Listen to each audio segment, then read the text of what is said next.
He is the game dude. He is so rude. He is the gamer with a bad attitude. He plays the games that brought mankind to shame. They insult the brain because this video is protected under fair use. Today we are doing something a little bit different. One thing I've always wanted to do ever since I started making Game Dude videos is a reading on his extremely long blog called The Truth. Some of it I would not be able to cover because of legal reasons, but there's plenty more that I think I could get away with reading. The problem is that that blog is highly elusive nowadays, and I can't seem to find the link I had to it when I was making my original documentary.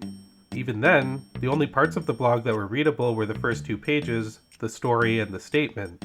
If anyone can help us find that blog in its entirety and help that dream become a reality, please let us know. In the meantime, there does exist a separate blog that Alexander wrote, which is still publicly available to read. The blog is titled A Story to Learn From.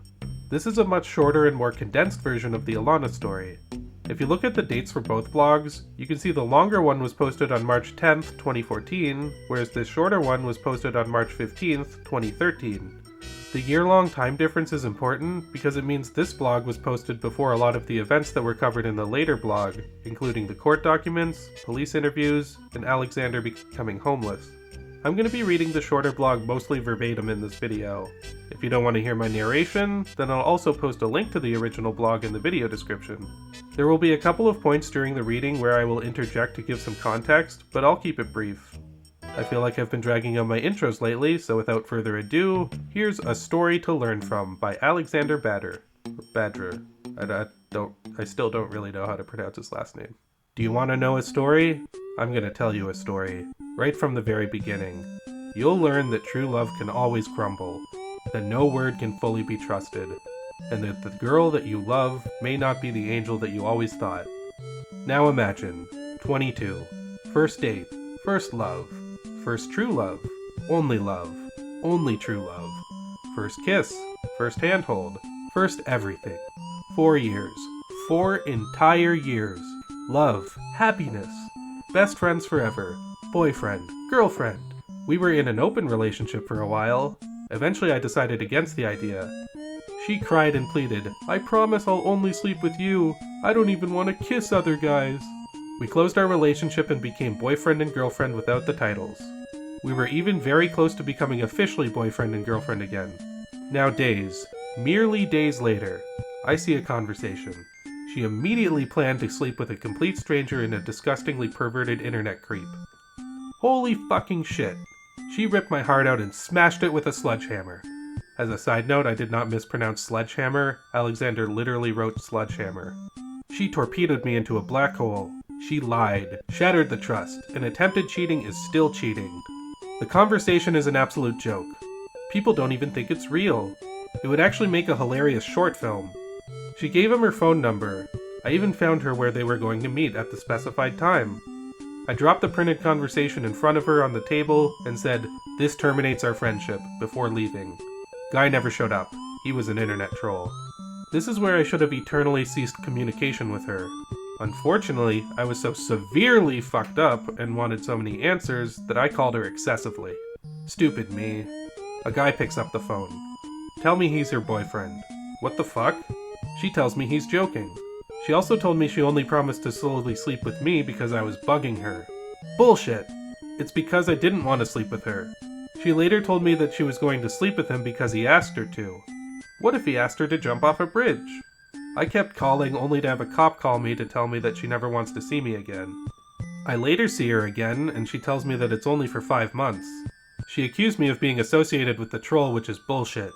I lashed out on the troll and my comments were uploaded onto YouTube. As another quick side note, he's referring to the point in my original documentary where I talk about the video that Game Dude Official released with the messages from both Sheepman and Alexander. Now I finally have a first-hand source to back up my claim it existed. Thanks, Alex. She tells me she's mad at me for humiliating her at the coffee shop, but I only did it out of concern so that she'd stop trying to sleep with total weirdos from the internet. She also tells me she's mad at me for being annoying and that she wasn't really going to sleep with the weirdo. Bullshit! If that's the case, then why did her excuse keep changing? Why did she lie to him? Why did she even plan to meet him? For his autograph? Despite everything, I still wanted to be her friend again. That's all I wanted. Eventually, she told me we'd hang out in just 1 month. I told her about my new girlfriend and she got super jealous. Shortened 1 month to 1 week, but only if I brought my girlfriend. She even jokingly asked me to dump the girl in front of her. 1 week goes by and she cancels at the very last minute. Tells me she's sick. That's fine, but then she ignored me again. Randomly. What the fuck? I broke up with the girlfriend. Too soon. We live 5 minutes away. I see her and ask her what's going on. She ignores me. I find her again. Ask her what's going on. She walks away. This is where shit really hit the fan. I kept talking to her. Needed answers. Even tried to block her path and hugged her while crying and saying, "I'm sorry, I love you." She wanted to get away from me, but I thought displaying enough sadness would eventually get compassion. I really did. I was wrong. I thought she still liked me because she got super jealous.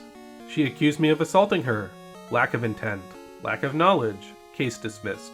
Why would I hug her if I knew it wouldn't have worked? Stupid friend advised me to play the saxophone for her. She only ran faster. I sank to the ground and said, "I just want to die." She said, "Then die. You don't hit someone that's already down."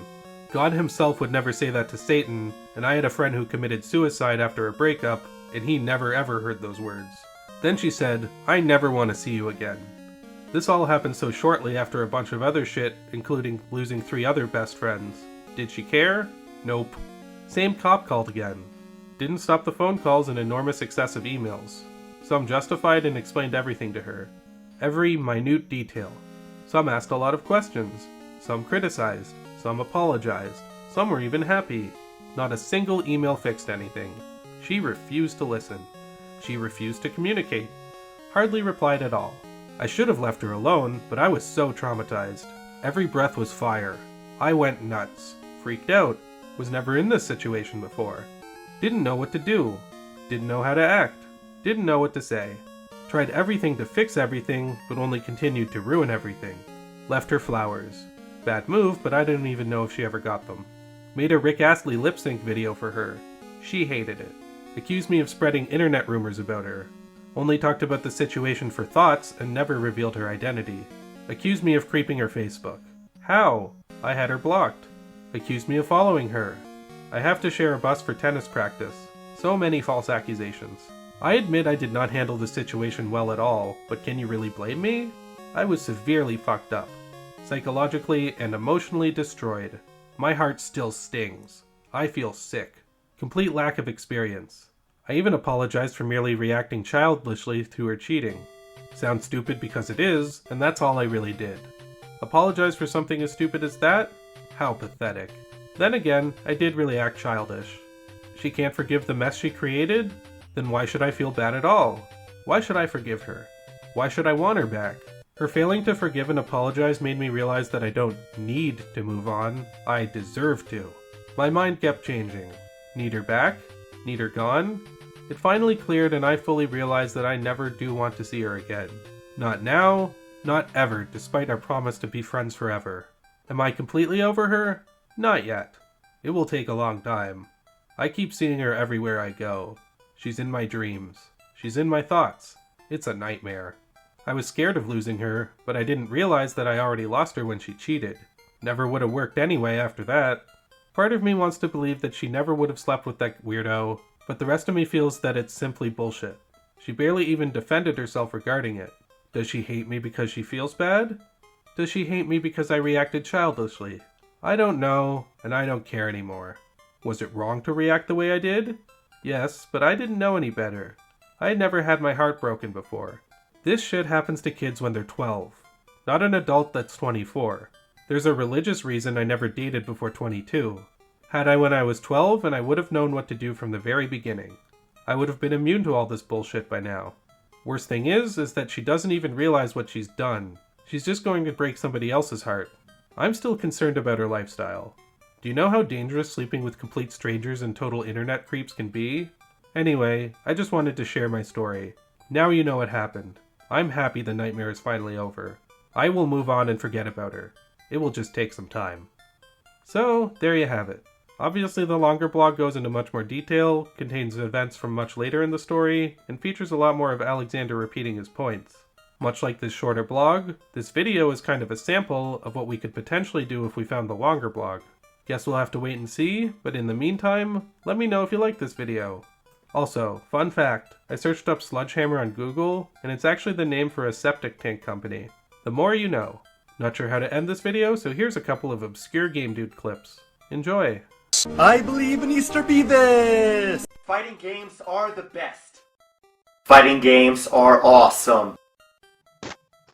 This is another video brought to you by your editor-in-chief, Afex, and I'd like to give special thanks to our Patreon supporters, including Hilly and Brand, for supporting this channel financially. If you'd like to donate as well, follow the links in the video description to donate to this channel, or on Patreon or PayPal.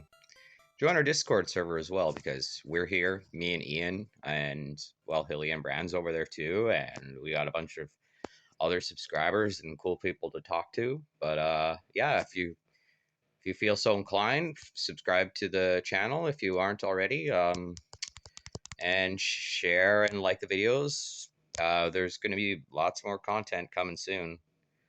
I mean, this is the third video in the last week or something. Anyway, we've been busy. So yeah, until next time, I believe in the Easter Beavis.